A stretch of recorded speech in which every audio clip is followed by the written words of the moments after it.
2 unit damkar dari Pos Simpang Mamplam ditambah 3 unit dari Pos Induk Damkar Biren pada Jumat 28 Juli 2023 sore berjibaku memadamkan api di hamparan lahan terbakar di kawasan Desa Paku, Simpang Mamplam, Biren.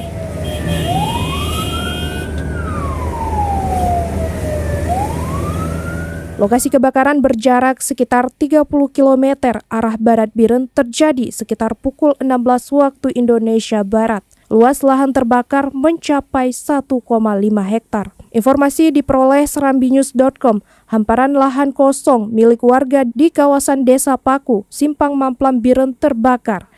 Kobaran api begitu cepat, namun sumber api belum diketahui pasti. Lahan sudah sangat kering sehingga kobaran api cepat meluas ke berbagai sisi.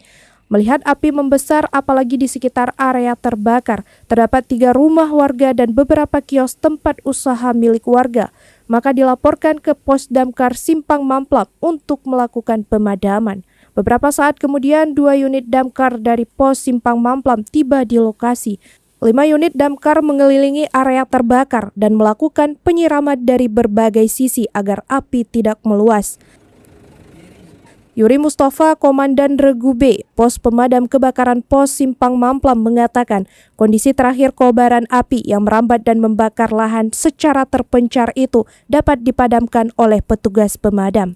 Yusri berharap kepada masyarakat dalam kondisi cuaca panas dan kemarau sekarang ini diimbau agar lebih berhati-hati dan tidak membakar sampah serta membuang puntung rokok sembarangan karena kondisi rerumputan kering yang sangat mudah terbakar. Dari Biren, Yusmandin Idris, serambinews.com.